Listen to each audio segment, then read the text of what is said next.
Hello students, in this video I am providing you a very important central idea and two major important explanations of this poem. This is very important for all the board students. So watch this video from beginning to end. Write down all these things from this poem to make your note for board examinations. Now let us coming central idea of the poem. This is for you. This is the central idea. जैसे आपको पता चल गया होगा central idea poem कौन सी है. The song of the free poem number 10 है. ये यूपी बोर्ड स्टूडेंट्स क्लास 12 के लिए.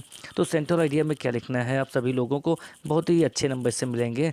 सेंट्रल आइडिया में लिखना है the poem the song of the free composed by Swami Vivekanand tells us about the working of human soul.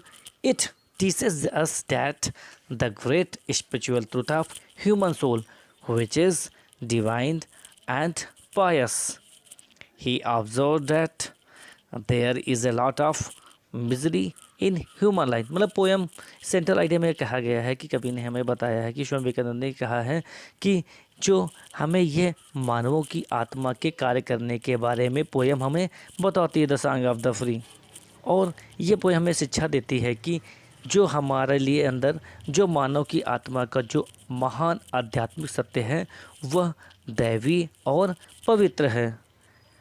और poet जो हैं स्वामी विवेकानंद ये इस पोएम के द्वारा पाते हैं कि वो ये निरीक्षण करके पाते हैं कि मानवीय जीवन में बहुत सारे कष्ट हैं. He observe that there is a lot of misery in human life but a man must not feel miserable in these situations. वह यह पाते हैं कि मानव या मानवीय जीवन में बहुत सारे कष्ट हैं लेकिन एक मनुष्य को कभी भी इन परिस्थितियों में अपने आप को दयनीय एहसास नहीं करना चाहिए. He knows that God who is the goal of human life and marches boldly towards the goal. वो ये बताते हैं वो ये जानते हैं कि गॉडहुड ईश्वर या ईश्वरी सत्ता जो है वो मानव जीवन के लिए है और हमेशा बहादुरी के साथ तुम्हें अपने लक्ष्य की ओर निर्भीकता के साथ आगे ही बढ़ते रहना है.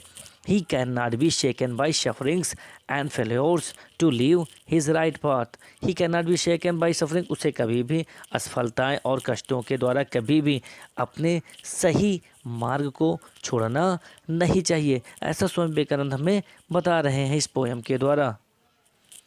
नेक्स्ट क्या है.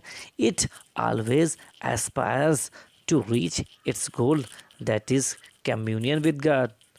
Therefore, he must go on with courage and try to achieve his aim of life. तो पोएट हमें यही प्रेरणा दे रहे हैं कि हमें अपने लक्ष्य के लिए और ईश्वर का साथ देते हुए आगे बढ़ना चाहिए चाहे कुछ भी क्यों ही ना हो.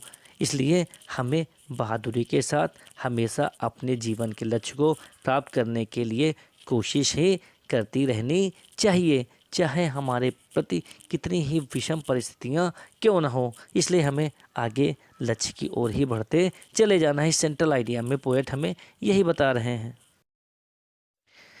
अब हम सेंट्रल आइडिया के बाद पोएम के दो इम्पॉर्टेंट एक्सप्लेनेशन भी राइट डाउन करेंगे जो बोर्ड स्टूडेंट के लिए बहुत ही महत्वपूर्ण है. इसलिए वीडियो को प्रॉपर ज़रूर देखते रहिए और चैनल को सब्सक्राइब ज़रूर कर दीजिए जिससे आने वाली सभी वीडियोस इमीडिएटली आपको मिल जाएं. अब आ रहे हैं हम लोग एक्सप्लेनेशन के लिए. This is the second stanza of the poem. जैसे आपको स्क्रीन पर दिख भी रहा है. The cloud puts forth its deluged strength when the lightning cleaves its rest when the soul is restored to its inmost depth great ones unfold their vast. तो इस 4 लाइनों को हम लोग एक्सप्लेन करेंगे बोर्ड के स्टूडेंट्स के लिए. पहले हम लोग चलेंगे रेफरेंस फिर कॉन्टेक्स्ट फिर एक्सप्लेनेशन के लिए. रेफरेंस आप सभी लोगों को जैसे पता ही है क्या रेफरेंस में लिखा जाता है इसलिए हम लोग चल रहे हैं डायरेक्ट एक्सप्लेनेशन की और कॉन्टेक्स्ट के बाद एक्सप्लेनेशन की ओर. तो कॉन्टेक्स्ट हमारा है the poet talks about the importance of divine power in life. If we are undergoing pain and sufferings it will make us a better person in life to overcome difficulties. इसका sense यही है कि अब जीवन में दिव्य शक्ति के महत्व के विषय में बताते हैं। यदि हम दर्द और पीड़ा से गुजर रहे हैं तो यह हमें कठिनाइयों का सामना करने में एवं जीवन में बेहतर इंसान बनाने में हमारी मदद करती है। Now we are coming for the explanation. Explanation is here. The saint poet says that when lightning splits the breast of the cloud, it pours heavy rain, heavy fall of rain. It brings about great flood. तो संत कवि हमें यह बताते हैं कि जब जो आकाशीय बिजली होती है, जो बादलों का सीना फाड़ देती है, जब वो फाड़ देती है तो बहुत तेज़ी के साथ वर्षा होती है और ये बहुत भारी भरकम या बहुत विशाल बाढ़ के रूप में पृथ्वी पर प्रकट होती है। When the soul is moved to its deepest depth, the great men reveal their best jewels hidden in them. इसका मतलब ये है कि जब आत्मा को इसके सबसे गहराई वाले स्थान से परिवर्तित स्थानांतरित किया जाता है तो महान लोग अपने अंदर के छुपे सर्वोत्तम गुणों या आभूषणों को एक योग्यता के रूप में प्रदर्शित करते हैं। इस प्रकार के गुण उनके अंदर सदैव छिपे होते हैं मगर उनको हमें जागृत करने की आवश्यकता होती है। According to the Swami Vivekananda, Therefore, human beings should have faith in God and His way of doing things. इसके कारण मानवीय लोगों को या मानव लोगों को ईश्वर में विश्वास रखनी चाहिए और उसके द्वारा दिखाए गए मार्ग के द्वारा ही हमें कार्यों को करना चाहिए। Hardships makes us a better person and one should face all the hurdles bodily in life. It will reward us later in life.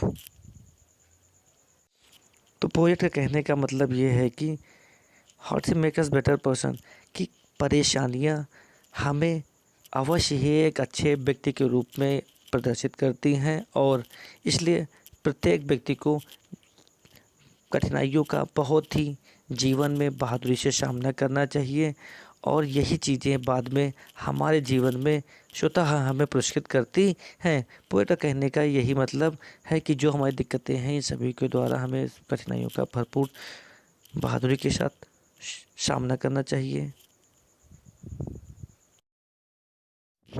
This is the fourth stanza of the poem. This is also very important for all the board students. The post stanza is here.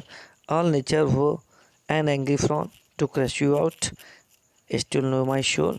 You are the march on and on, nor right nor left, but to the goal. तो poet Vivekananda हमें ये बताना चाह रहे हैं कि कहने का मतलब ये है कि पोएट हमें विवेकानंद ये बता रहे हैं जिसको पूरा ज़्यादा कि चाहे प्रकृति साक्षात उनका अवतार देखनी है क्यों न बनकर पूर्णता तुम्हें नष्ट करने के लिए कटिबद्ध हो जाए, फिर भी पोएम के तुम्हें आत्मज्ञान प्राप्त करते रहना चाहिए क्योंकि तुम दिव्य हो। इसका कहने का मतलब तुम आगे की ओर बढ़ो और बढ़ते रहो, चाहे प्रकृति सही मार्ग से कभी भी विचलित हुए बिना बनकर पूर्णता अपने गंतव्य लक्ष्य करने के लिए कटिबद्ध हो जाए, उद्देश्य की ओर बढ़ते ही ना हो जाए। क्यों ही पूरी पोएम का अनुवाद देखने के लिए वीडियो के लिंक पर जाके जरूर करते रहना चाहिए क्योंकि तुम एक दिव्य आत्मा हो और इसलिए तुम्हें आगे बढ़ते रहना है और बढ़ते रहना है।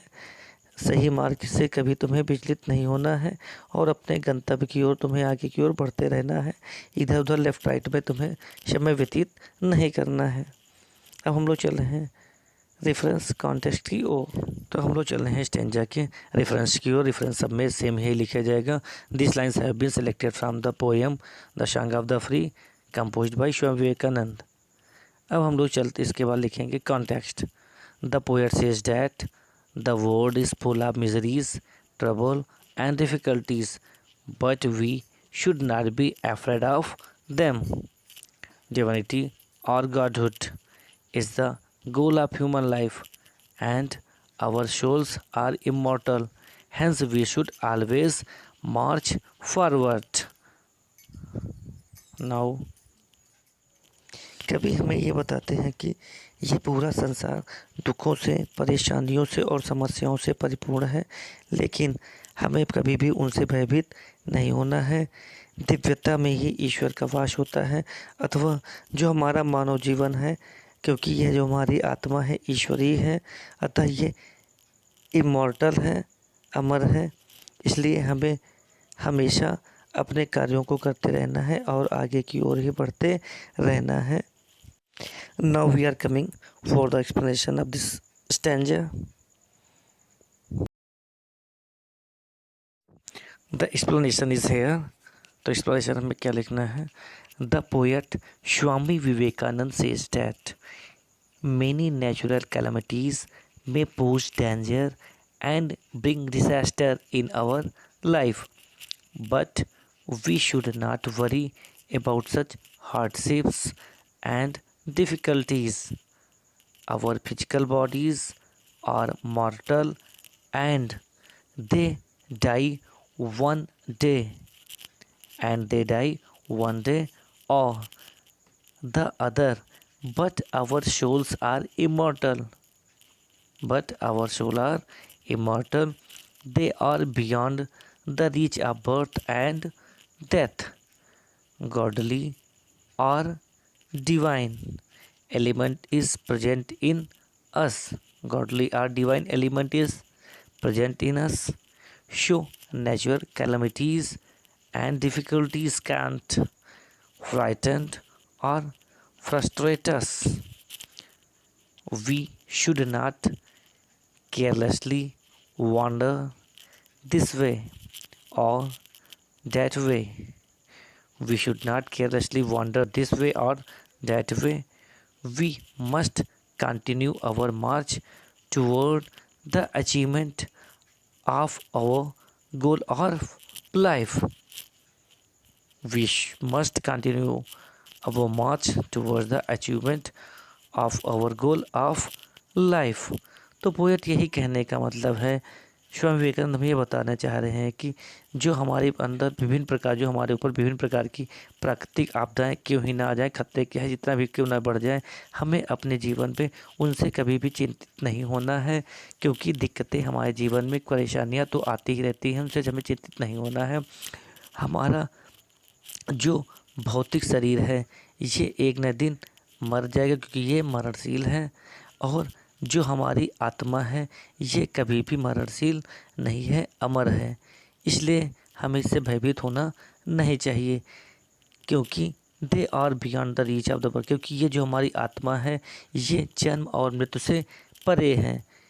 ईश्वरीय चीज़ें और दैवी चीज़ें जो भी हैं वो हमारे अंदर प्रेजेंट हैं। इसलिए हमें प्राकृतिक आपदाओं पर और परेशानियों से हमें कभी भी भयभीत या हताश नहीं होना चाहिए। हमें अपने जीवन में कभी भी किसी भी चीज़ से भयभीत नहीं होना चाहिए। We must continue our march forward. हमें हमेशा आगे की ओर ही लगे रहना चाहिए, कंटिन्यू आगे की ओर बढ़ते रहना चाहिए, और जीवन के अपने लक्ष्य को प्राप्त करने के लिए भरसक प्रयास करना चाहिए और उसी के लिए आगे ही बढ़ना चाहिए। तो इस पोएम में स्वामी विवेकानंद हमें यही बता रहे हैं। तो इस प्रकार से आप इस पोएम के सेंट्रल आइडिया और 2 इम्पॉर्टेंट एक्सप्लेनेशंस को कम्प्लीटली तैयार कर सकते हैं। ओके।